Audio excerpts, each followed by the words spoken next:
Candidates, welcome to my original education YouTube channel. आज मैं अपनी इस वीडियो में आपके साथ एसएससी एमटीएस 2020 एलिजिबिलिटी क्राइटेरिया अपनी इस वीडियो में शेयर करने वाली हूँ।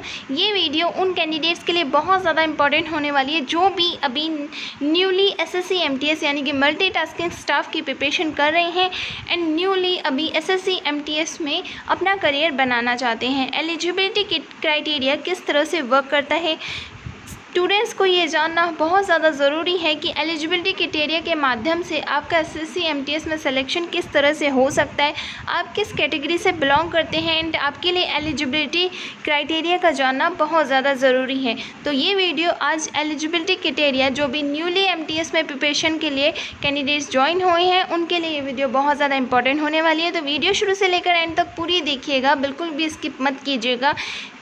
And SSC MTS 2020 eligibility criteria का पूरा मेथड आपको अभी इसी वीडियो में समझ में आ जाएगा किस तरह से एलिजिबिलिटी क्राइटेरिया वर्क करता है।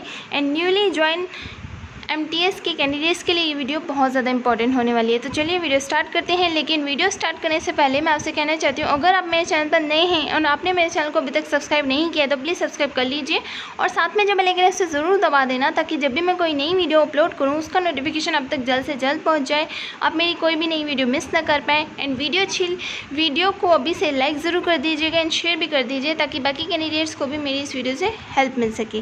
Now let's get start the video.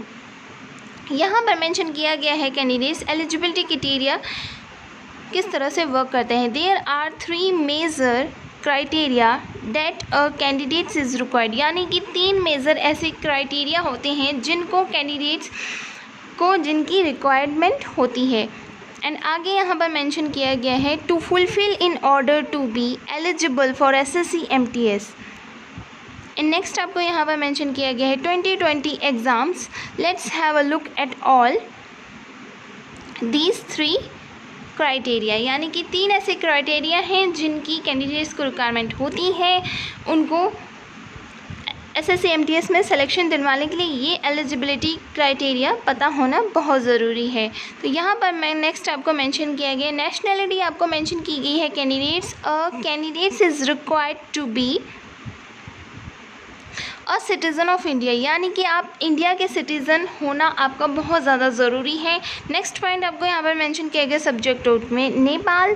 And next point आपको यहाँ पर मेंशन किया गया है subject of Bhutan. And next point आपको यहाँ पर मेंशन किया गया है Tibetan refugee. And next point candidates आपको यहाँ पर मेंशन किया गया है person of Indian origin migrated from Pakistan Burma. ये कुछ पॉइंट्स थे जो कि एसएससी एमटीएस में बहुत ज़्यादा रिक्वायरमेंट होते हैं, यहाँ पर मेंशन की गई है। नेक्स्ट आगे आपको मेंशन किया गया है बर्मा के बाद यहाँ पर मेंशन किया गया Afghanistan, Kenya, Tanzania, Sri Lanka, Uganda, Zambia, Malawi, Zaire, Ethiopia and Vietnam. यहाँ पर ये सारे पॉइंट्स आपको मेंशन किए गए हैं ताकि आपको अच्छे से समझ में आ जाए कि अगर आप इंडियन के सिटीज़न हैं तो ही आप एसएससी एमटीएस में फॉर्म फिल कर सकते हैं, अपना करियर को सिक्योर कर सकते हैं। नेक्स्ट आपको यहाँ पर मेंशन किया गया है कैंडिडेट्स एजुकेशनल क्वालिफ़िकेशन। ये आपका सेकेंड पॉइंट है। एजुकेशनल क्वालिफ़िकेशन के बारे में काफ़ी कैंडिडेट्स को नहीं पता होता है। अगर इसमें आपकी मिनिमम एजुकेशनल क्वालिफ़िकेशन है, जितनी रिक्वायरमेंट है उतनी आपकी क्वालिफ़िकेशन है तो आपका सिलेक्शन हो सकता है। लेकिन अगर आपकी क्वालिफ़िकेशन रिक्वायरमेंट जितनी है एमटीएस में उससे कम है तो आपका सिलेक्शन बिल्कुल भी नहीं होगा। एंड अगर आपकी क्वालिफ़िकेशन ज़्यादा है तो आपके बहुत ज़्यादा चांसेस बनते हैं कि आप अपना करियर इससे भी ऊपर की पोस्ट पर सिक्योर कर सकते हैं। एजुकेशनल क्वालिफ़िकेशन आगे आपको यहाँ पर मेंशन किया गया है candidates is required to pass matriculation और its equivalent exam from a recognised state board और यूनिवर्सिटी और इंस्टीट्यूट, यानी कि जितनी भी आपकी क्वालिफ़िकेशन है यानी कि मैट्रिकुलेशन यानी कि 10th पास जिसे कहा जाता है वो आपकी रिकॉग्नाइज्ड बोर्ड और यूनिवर्सिटी से ही पास आउट होनी चाहिए। आप ये बहुत ज़्यादा रिक्वायरमेंट बहुत ज़्यादा इम्पॉर्टेंट रोल प्ले करती है आपके एसएससी एमटीएस में सिलेक्शन के लिए कि आपकी जो भी एजुकेशन क्वालिफ़िकेशन है वो रिकॉग्नाइज्ड बोर्ड और यूनिवर्सिटी से ही कंप्लीट होनी चाहिए कैंडिडेट्स। नेक्स्ट आपको यहाँ पर मेंशन किया गया एज रिलैक्सेशन। एज रिलैक्सेशन काफ़ी कैंडिडेट्स को इसमें कन्फ्यूज़न हो जाती है कि एज रिलैक्सेशन किस तरह से रोल प्ले करता है। जो भी न्यूली कैंडिडेट्स होते हैं एसएससी एमटीएस में उनको ये पता नहीं होता है कि एज रिलैक्सेशन एसएससी एमटीएस में किस तरह से रोल प्ले करता है। तो चलिए देख लेते हैं ये कैंडिडेट्स किस तरह से रोल प्ले करता है।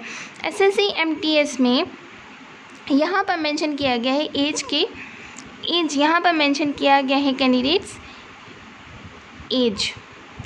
और candidates must be of minimum 18 years, यानी कि आपकी 18 ईयर्स एज होनी चाहिए कम से कम। लेकिन अगर आप 17 ईयर्स के हैं तो भी आप अप्लाई नहीं कर सकते। 18 ईयर्स की आपकी एज होनी चाहिए, 18 years of age and must not exceed 25 years of age as on 1st August 2020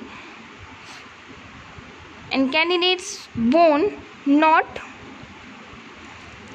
before 2 अगस्त 1995, यानी कि आप 1 अगस्त 2020 में अगर आप अप्लाई कर रहे हैं तो आपका जन्म 2 अगस्त 1995 यानी कि 2 अगस्त 1995 से पहले नहीं होना चाहिए। इस तरह से जनरल कैटेगरी की सिर्फ और सिर्फ जनरल कैटेगरी की कैंडिडेट्स एज इस तरह से काउंट की जाएगी कि मैक्सिमम 25 ईयर्स होनी चाहिए, नॉट लेटर देन 1 अगस्त 2002, यानी कि 2002 से लेटर नहीं होनी चाहिए आपकी एज। आई जस्ट होप आपको इतना समझ में आ गया होगा एज रिलैक्सेशन एसएससी एमटीएस में किस तरह से रोल प्ले करती है। मिनिमम 18 ईयर्स अगर आपको फॉर्म फिलअप करना है and maximum 25 years for general category के लिए। उसके बाद अगर आप 26 ईयर्स के भी हो गए हैं जनरल कैंडिडेट्स तो आप अप्लाई नहीं कर सकते हैं। एंड नेक्स्ट आपको यहाँ पर मेंशन किया गया apart from the pre-mentioned age requirement, candidates belonging to reserved categories are given age relaxation as per government rules के अकॉर्डिंग। अब जो भी कैटेगरी अलग होती हैं जनरल कैटेगरी से उनको एज रिलैक्सेशन गवर्नमेंट्स के रूल्स के अकॉर्डिंग दिया जाता है। फॉर एग्जांपल यहाँ पर आपको मेंशन किया गया एससी एंड एसटी कैटेगरी में जितने भी कैंडिडेट्स आते हैं उनको 5 ईयर्स का एज रिलैक्सेशन दिया जाता है। लेकिन जनरल कैटेगरी की एज 25 है तो एससी एंड एसटी कैटेगरी को 30 ईयर्स यानी कि 5 साल उससे भी ज़्यादा आपको एज रिलैक्सेशन मिलेगी एंड आप 30 साल तक एसएससी एमटीएस के फॉर्म फिलअप कर सकते हैं, अपना करियर उसमें बना सकते हैं। नेक्स्ट यहाँ पर है ओबीसी कैटेगरी में जितने भी आते हैं उनको 3 साल का दिया जाता है। आपको ये रिलैक्सेशन 25 साल के बाद ही गिननी है, यानी कि जनरल कैटेगरी की एज लिमिट 25 साल दी गई है, उसके बाद आपको जितने साल आपकी कैटेगरी के अकॉर्डिंग आपको दिए गए हैं वो उसमें आपको प्लस करने हैं, ऐड करने हैं। एंड नेक्स्ट आपको यहाँ पर मेंशन किया गया पीडब्ल्यूडी अनरिजर्व्ड कैटेगरी, यानी कि 10 ईयर्स जो भी आपको एज रिलैक्सेशन दिया जा रहा है वो आप फॉर्म फिलअप पीडब्ल्यूडी कैटेगरी जो भी जनरल कैटेगरी में आते हैं पीडब्ल्यूडी उनको 10 ईयर्स का यानी कि 35 ईयर्स तक आप फॉर्म फिलअप कर सकते हैं। नेक्स्ट आपको यहाँ पर मेंशन किया गया पीडब्ल्यूडी कैंडिडेट्स जो ओबीसी कैटेगरी में आते हैं उनको 13 ईयर्स का, 25 साल के बाद आप 13 ईयर्स ऐड कर दीजिए यानी कि 38 ईयर्स तक आप फॉर्म फिलअप कर सकते हैं। पीडब्ल्यूडी कैटेगरी नेक्स्ट आपको यहाँ पर मेंशन किया जो एससी एंड एसटी कैटेगरी में आते हैं उनको 15 ईयर्स का दिया जाता है, यानी कि 25 एज लिमिट लास्ट है, उसके बाद 15 साल। और एससी एंड एसटी कैटेगरी जो भी पीडब्ल्यूडी में आते हैं उनको फिजिकली हैंडीकेप जो होते हैं उनको 15 साल का, यानी कि 25 साल के बाद आप 15 साल और यानी कि 40 ईयर्स तक आप अपना फॉर्म फिलअप कर सकते हैं एंड अपना एमटीएस में सिलेक्शन पा सकते हैं। नेक्स्ट आपको यहाँ पर मेंशन किया गया एक्स सर्विसमैन जो भी पहले गवर्नमेंट के किसी भी सेक्टर में काम कर चुके हैं उनके लिए यहाँ पर मेंशन किया गया 3 years after deduction of the military service. And next आपको यहाँ पर मेंशन किया गया rendered from the actual age as on closing date of receipt of online application. Ex serviceman के लिए भी कुछ रूल्स यहाँ पर रखे गए हैं। एक्स सर्विसमैन जो भी कैटेगरी में आते हैं, जिस भी कैटेगरी में एक्स सर्विसमैन आते हैं, वो अपनी एज रिलैक्सेशन के अकॉर्डिंग अपना फॉर्म फिलअप कर सकते हैं एंड अपना MTS में फ्यूचर सिक्योर कर सकते हैं। तो इस तरह से यहाँ पर मैंने अपनी इस वीडियो में शेयर किया है कैंडिडेट्स की कौन से ऐसे 3 क्राइटेरिया होते हैं, एलिजिबिलिटी क्राइटेरिया होते हैं, जो कि SSC MTS के कैंडिडेट्स को जानना बहुत ज़्यादा ज़रूरी होता है। जो भी न्यूली कैंडिडेट्स हैं उनके लिए ये चीज़ें जानना बहुत ज़रूरी होता है, क्योंकि उनको कोई आइडिया नहीं होता है कि किस तरह से उनका सिलेक्शन होगा, कौन किन चीज़ों की उनको ज़रूरत है, कितनी एजुकेशनल क्वालिफ़िकेशन की उनको ज़रूरत है, इन एज रिलैक्सेशन किस तरह से वर्क करता है। तो ये थी मेरी आज की वीडियो। अगर आप भी SSC MTS की प्रिपरेशन कर रहे हैं, न्यूली ज्वाइन हुए हैं, तो मेरे चैनल पर रीजनिंग से रिलेटेड वीडियोस अपलोडेड हैं। SSC MTS से रिलेटेड रीजनिंग, SSC CHSL से रिलेटेड रीजनिंग, स्टेनोग्राफर से related reasoning and SSC CGL से रिलेटेड रीजनिंग की वीडियोस मैंने अपने चैनल पर अपलोडेड करी हुई हैं। अगर आप नए हैं रीजनिंग में, आपको भी अपने कॉन्सेप्ट में बहुत ज़्यादा कन्फ्यूजन है, तो मेरे चैनल पर विज़िट कीजिए, ओरिजिनल एजुकेशन चैनल पर विज़िट कीजिए। विज़िट करने के बाद आप प्लेलिस्ट में जाइए। प्लेलिस्ट में आपको ऑप्शन मिलेगा टॉप मोस्ट रीजनिंग, उसको आप क्लिक करेंगे, आपके सामने रीजनिंग की वीडियोस ओपन हो जाएंगी।